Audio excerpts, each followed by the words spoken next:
Assalamualaikum warahmatullahi wabarakatuh. Kembali lagi di channel Bang Ari. Kali ini kita akan ngebahas tetap dalam konten bedah jurusan. Terus sekarang kita kedatangan tamu namanya Mbak Jimny ya. Hilda. Oh ya, Mbak Hilda ini jurusannya mungkin kalau di UTBK sama SIMAK tuh peminatnya banyak banget ya. Psikologi ya. Kayaknya orang mungkin buat yang sosum karena mungkin melihatnya prospek kerjanya prospektif banget ya. Di mana ada manusia di situ psikologi bisa bekerja. Ya kan sosum ngomongin manusia ya. Ya, kita akan ngebahas psikologi di UI. Nah, insya Allah nih Hilda ini lagi S2 ya. Dan udah kelar, Pak? Oh, udah kelar ya? Udah kelar juga. Dan insya Allah kan inilah, kalau misalnya teman-teman pengen lanjut juga di S2 ke psikologi, mungkin bisa sedikit cerita juga ke Hilda gitu ya. Baik, kenapa memilih psikologi UI? Dari SMA kah atau sejak SMP udah dengar-dengar gitu? Kenapa milih psikologi UI? Kenapa UI-nya dulu kali ya? Kenapa UI-nya adalah karena pengen merantau. Sesederhana itu doang. Dari mana sih? Dari Jawa Timur, dari Kediri. Oh, Kediri. Okay. Terus dulu waktu SMA tuh sempet study tour gitu loh. Jadi salah ke UI salah satunya. Terus ya pengen lah coba-coba anak rantau kan, anak daerah. Terus ya coba-coba aja barangkali bisa keterima gitu kan. Iya. Terima beneran. Iya, terima beneran. Terus kenapa psikologi? Sebetulnya agak nyambung sih sebetulnya karena SMA kan aku IPA. Oh, oke. Sedangkan kalau di UI itu psikologi masuknya IPS. IPS, ngambil kursi anak IPS ya? Iya. Gitu.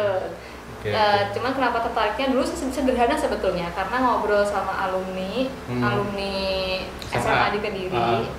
Terus ngobrol-ngobrol psikologi itu belajar apa sih Kak gitu. Belajar tentang manusia ya kan. Sesederhana itu udah kayak wah menarik deh kayaknya nggak dipelajari ketika di sekolah kan. Sedangkan kalau kayak dulu sebenarnya aku sempat ngambil jurusan yang lain, matematika. Karena aku suka banget matematika dari SD kan. Cuman kayak ya matematika udah belajar terus di sekolah gitu loh, kayak pengen nyoba sesuatu yang baru aja gitu. Sesederhana itu doang sebenarnya alasannya. Cuman kayaknya jangan ditiru deh kayaknya. Soalnya harusnya punya informasi yang lebih banyak kan sebetulnya untuk memilih jurusan. Gitu. Mungkin di zaman kita dulu masuk kuliah tuh informasi kayaknya belum terlalu banyak ya. Iya, paling dapatnya dari alumni gitu. Iya benar sih, benar. Ngerasain juga sih. Iya. Jadi itu kurang lebih alasannya lah ya. Bukan dari IPA ke IPS. Nggak ada yang salah sih. Oke, psikologi ya. Tapi ketika waktu itu jalur apa maksudnya? Jalur SIMAK atau apa? SNMPTN yang tulis. Oh, oke, yang tulis. Dulu namanya SNMPTN. SNMPTN tulis, sebelum menjadi SBMPTN, sekarang UTBK.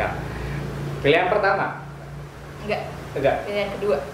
Pertamanya apa tuh? Pertamanya FK karena orang tua nyuruh ke depan. Oke, baik. FK ya. Berarti pas IPS ngambil berarti ya, pas ujian ya. Oke. Psikologi UI, masuk ke psikologi lewat jalur tulis yang kompetitif banget pastinya. Pas udah kuliahnya berat nggak sih? Apalagi nggak tahu nih waktu zaman gua kuliah juga tuh anak psikologi tuh laki-lakinya dikit banget. Iya, itu kayaknya turun-temurun deh. Itu turun ya? Sampai sekarang. Apa itu mempengaruhi atmosfer akademik psikologi di UI? Mempengaruhi atmosfer akademik? Enggak. Nggak tahu ya, tapi enggak sih kayaknya. Nggak tahu sih seberapa berdampaknya ya. Cuman kalau atmosfer pertemanan iya pasti gitu. Iya, oke. Tapi kalau kuliahnya berat nggak sih? Kuliahnya berat atau enggak itu kan relatif sebetulnya. Cuman kalau di psikologi itu lebih banyak tugas-tugas yang sifatnya kelompok. Dimana kalau tugas kelompok itu kan kita harus matchin waktu sama teman-teman kelompok, terus harus adaptasi sama teman-teman kelompok, gitu juga kan. Belum lagi satu mata kuliah dan mata kuliah yang lain tuh kelompoknya bisa jadi beda-beda. Terus udah gitu tugasnya kebanyakan esai, analisis jurnal. Dan yang paling beda sama dulu pas SMA ya pasti itu adalah textbooknya sebetulnya karena most of textbook di psikologi itu bahasa Inggris. Sama lah kayak sosiologi. Iya, agak sebagai anak daerah ya kan, terus SMA-nya nggak pernah ya bahasa Ya, Inggris textbook ada gitu tapi ya. nggak yang textbook kan. Jadi kayak sesuatu yang baru gitu sih, sama ya baca-baca jurnal sesuatu yang baru juga. Iya. Gitu. Iya, jadi kalau teman-teman kalau tahu ya, sebenarnya emang buku-buku kuliah di UI juga khusus psikologi emang banyak bahasa Inggris. Karena mungkin teman-teman yang di kuliah di SMA nggak pernah baca jurnal ya. Nah di kuliah itu kita tanda kutip terpaksa kan juga sih. Emang itu tuntutan ya, baca jurnal gitu, entah Inggris ya, jurnal nasional, internasional, dan UI udah langganan lah enak ya. Jadi emang masih relatif ya. Susah gampang kali, gampang susah. Sebenarnya ini sih, ya itu kan mereka relatif. Cuman nggak tahu kenapa banyak teman-teman psiko dan bahkan alumni pun bilang psikologi itu 144 SKS kan harusnya kalau sampai lulus. Cuma berasa kayak 500 SKS aja. 500. Wah jauh banget perbandingannya.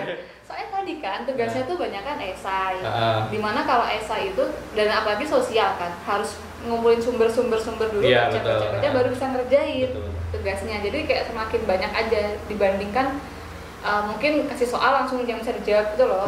Isian singkat mungkin akan lebih gampang, cuman kalau esai kan harus berbagai sumber gitu. Terus ya tadi karena tugasnya kelompokan ya lumayan sih pada akhirnya.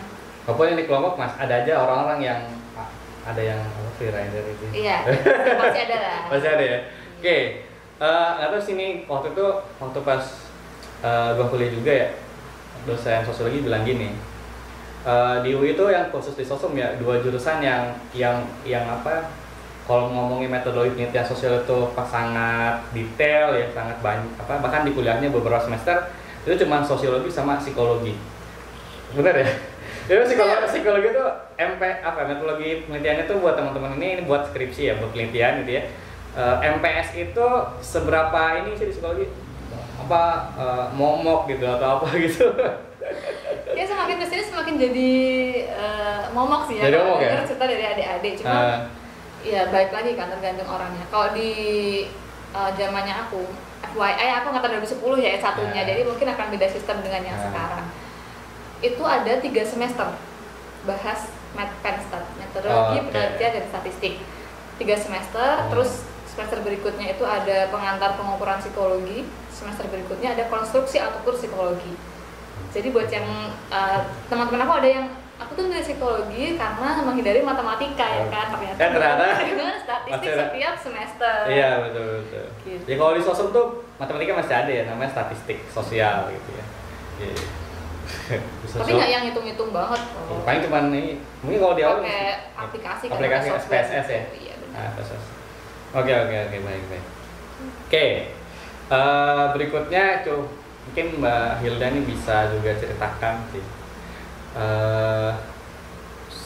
Kan ada perbedaan nggak sih psikologi di zaman Kak Hilda sama sekarang dalam konteks kan dulu kan kabarnya ada peminatan kayak industri, apa gitu ya, pendidikan atau apalah gitu.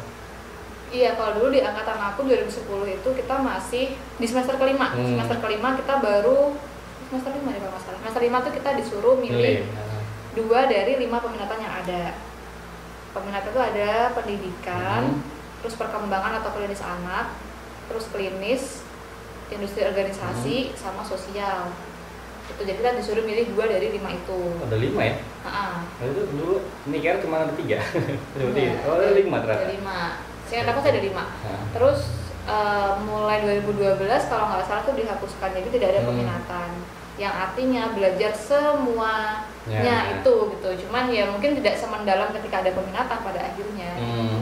Paling pas mendalam pas mahasiswa pas udah mau lulus ya, maksudnya skripsinya sesuai bidangnya kan? Iya, itu pun juga nggak, maksudnya kalau ya dia belajar topik skripsinya doang, nggak yang pendidikan tuh semuanya dipelajari nggak juga gitu. Cuman ya yang relate sama skripsi aja. Nah, jurusan-jurusan di luar psikologi ya, ada yang dia bisa lulus skripsi, tugas karya akhir, sama jurnal. Nah, kalau psikologi apa skripsi doang? Wajib skripsi. Wajib skripsi. Oke. Ya, psikologi harus wajib ya. Karena emang MPS tadi kan sayang kalau nggak dipakai pas di skripsi ya. Oke. Psikologi itu kan kebanyakan, nggak tahu sih kalau ngeliat teman-teman juga ya, atau mungkin teman-teman Kak Hilda lebih banyak gitu ya di psikologi. Ya pasti lah ya. Iya. Biasanya setelah lulus sarjana gitu ya, mungkin kalau misalnya lulus S2 juga gitu, kebanyakan lebih banyak peminatan kerjanya, maksudnya lebih banyak ke dunia industri atau tempat lain? Lulusannya ya. Kalau lebih banyak aku nggak tahu pastinya. Cuman kalau yang prospektif emang di perusahaan, karena kan di perusahaan kan emang banyak banget yang butuh staff HR kan, yang asesmen, terus bikin training dan segala macamnya gitu. HRD lah, bagian HRD gitu. Itu banyak banget, dan secara gaji mungkin lebih besar dibandingkan tempat-tempat yang lain gitu, kayak di pendidikan atau mungkin jadi asisten researcher kan juga nggak sebanyak itu. Iya, betul. Atau mungkin asisten psikolog yang di klinis itu pun juga nggak sebanyak di perusahaan sih kayaknya. Ya, tadi kita sudah bahas ya bagaimana di psikologi gitu ya, beratnya gitu ya, belajarnya gitu. Tapi sebenarnya kalau kita lebih agak sedikit detail gitu ya, sebenarnya yang dipelajari di psikologi apa aja sih buat sarjana khususnya ya? Reguler mau paralel sama aja ya kelasnya? Sama aja ya. Belajar jadi dukun. Enggak. Itu tuh disembur dong. Kebanyakan orang kan ngiranya gitu ya. Jadi kalau misalkan ketemu yang anak psikologi tuh, berarti lo bisa dong baca gue kayak gimana ya? Enggak juga gitu. Baca pikiran orang gitu. Enggak, kita bukan normal orang gitu. Belajar apa yang semester pertama kita belajar kayak bekal buat diri sendiri yang tadi aku sempat bilang, pemahaman diri, terus bimbingan pendidikan gitu-gitu yang sifatnya bekal-bekal awal. Semester 2 itu mulai belajar yang sifatnya psikologian, kayak yang dasar-dasar, tapi apa itu psikologi sosial gitu, terus pendidikan dan seterusnya, terus belajar filsafat juga. Jadi FYI kita di psikologi belajar filsafat juga. Terus kayaknya kalau nggak salah udah mulai belajar statistik tuh di situ, statistik pertama semester 2. Si gampang lah itu statistiknya. Pertama kan masih dasar ya. Median, modus gitu ya. Ya. Terus abis itu semester 3 itu kita belajar kepribadian di situ kalau nggak salah, kepribadian. Terus ya tadi masih lanjutin yang dasar-dasar tadi, psikologi sosial, psikologi pendidikan, terus metodologi observasi dan wawancara. Jadi buat orang-orang yang mengira psikologi itu adalah cenayang, buku dan sebangsanya yang bisa membaca pikiran orang tuh salah gitu. Kita belajar mengetahui orang tuh sebetulnya dari observasi dan wawancara sebenarnya. Jadi nggak bisa tuh kayak baru kenal, kenalan dong gitu, lo bisa dong baca pikiran gue, enggak gitu. Tapi kalau udah sering mungkin ya, kalau udah psikolog dan jam terbang udah tinggi mungkin bisa gitu. Cuman kalau yang masih sarjana itu kita belajarnya dari mengamati orang tuh seperti apa, dari perilakunya, terus kita coba mix and match dengan teori kepribadian yang kita pelajari gitu. Dengerin keluhannya gitu ya. Ya, terus kayak jadi melihat pola-pola perilaku dia kan. Tuh. Terus kita belajar tentang teori perkembangan juga manusia dari kecil sampai nanti meninggalnya itu gitu. Kan ada tugas-tugas perkembangannya tuh, kalau anak-anak itu dia masih fase bermain atau fase apa. Nanti kalau udah remaja seperti apa, kalau udah dewasa kebutuhan atau tugas perkembangannya beda lagi, udah lansia akan beda lagi gitu. Terus belajar Medpenstat juga, masih yang kedua, masih di semester itu masih ada. Terus ada Medpenstat 3 juga. Terus kalau semester 4 itu Medpenstat 3. Terus udah mulai dikenalkan dengan alat ukur. Terus abis itu apa ya? Masih belajar konseling, coaching itu kayaknya dasar-dasarnya di situ. Terus semester 5 kalau di angkatan aku masih ada peminatan yang tadi itu, jadi belajar tentang alat-alat ukur sesuai dengan peminatan yang dipilih, sama hal yang sifatnya spesifik di peminatan tersebut. Kayak dulu aku ngambil perkembangan sama pendidikan, jadinya aku belajar psikologi sekolah, terus belajar teori perkembangan, terus pendidikan keluarga gitu-gitu. Terus semester 6 kita masih belajar alat ukur juga, terus hal-hal masih melanjutkan yang sesuai peminatan tadi itu. Semester 7 kita belajar tentang membuat alat ukur psikologis. Membuat ya, jadi itu satu mata kuliah yang sampai sekarang masih menjadi dedengkotnya kalau psikologi, karena membuat alat ukur tuh nggak gampang ternyata gitu. Kayak kita belajar apa sih tujuan alat ukurnya, terus indikator perilaku tersebut itu apa aja, terus diturunkan jadi kalimat-kalimat yang bisa dipahami orang dan sesuai dengan indikator itu seperti apa. Terus harus menghitung validitas dan segala macamnya, mengaplikasikan yang tadi di Math-Can-Stat kan. Statistik itu diaplikasikan di situ. Dan itu lumayan. Lumayan apa? Berat coy. Berat. Karena ngumpulin sumber-sumber kita harus membuat alat ukur itu kenapa harus dibikin, kayak udah banyak alat ukur yang sejenis atau enggak, itu harus dipertimbangkan. Terus ya tadi kan belajar untuk menentukan kalimat-kalimat alat ukur itu ternyata nggak gampang ternyata. Gimana kalimatnya itu bisa dipahami orang tapi juga bisa mengukur perilaku yang kita harapkan. Oke, berarti sebenarnya kalau di psikologi itu dari semester pertama semester 8 itu ya, mata kuliah yang paling berat tuh tahu sih kayaknya itu konstruksi alat ukur. Konstruksi alat ukur itu yang paling sulit ya? Kayaknya sih sampai sekarang masih kok masih. Sisanya bisa lah ya, bisa.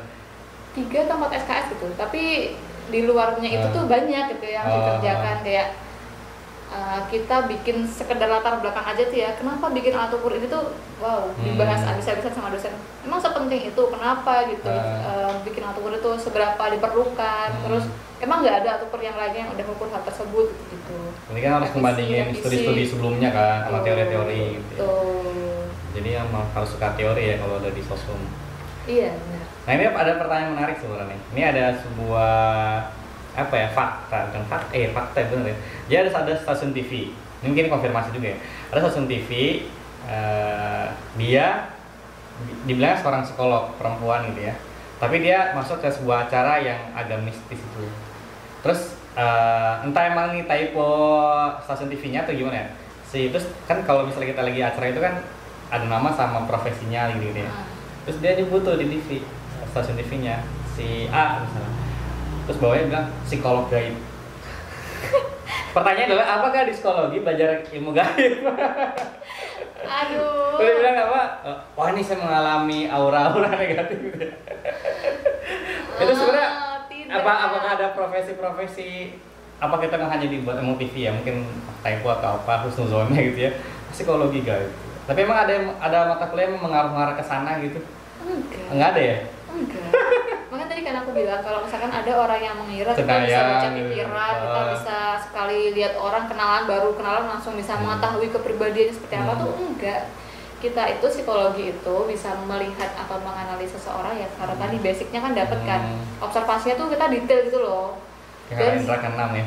Enggak kayak indra keenam, pakai 5 indra cukup gitu loh untuk mengetahui detail-detail perilaku orang tersebut. Dan tadi kan dikembalikan teori kepribadian seperti apa. Terus kalau misalkan dia ada masalah psikologis, kita tuh belajar juga yang namanya kitabnya orang psikologi. Namanya DSM kan, buku tentang diagnostik itu loh. Dan di situ tuh ada indikator perilaku yang mengarah ke gangguan tertentu ketika memang ada indikasi gangguan. Jadi kalau kita mengobservasi, kita akan menyesuaikan itu dengan indikator yang sudah ada di buku tersebut, apakah sesuai atau enggak, memenuhi atau enggak, sehingga dia bisa didiagnosis gangguan atau tidak kayak gitu. Jadi bukan, dan kan ada tes psikologis juga kan. Kalau orang bisa baca pikiran ngapain dites gitu loh. Nggak akan dites gitu. Jadi basis informasinya dari observasi, dari pengetesan, dari wawancara juga. Berarti psikolog gaib nggak ada ya? Nggak, kita nggak belajar ilmu hitam insya Allah. Ada daik, apaan sih psikolog gaib ini? Ada ya? Ya mungkin dia psikolog gaib kan, jadi psikolog yang tidak beneran psikolog. Pasti belanja nih, dukun gitu ya. Iya, benar. Kita dapat konfirmasi nih dari Tikri, dari Kailda, psikolog gaib. Oke, baik. Kita nggak belajar yang aneh-aneh. Jadi apa ya, informasi yang bermanfaat banget lah buat adik-adik yang sekarang masih sibuk mencari jati diri. Wah, sibuk mencari jati diri. Baiklah, itu perbincangan kita untuk saat ini ya sama Kak Hilda. Terima kasih banyak sekali lagi buat Kak Hilda.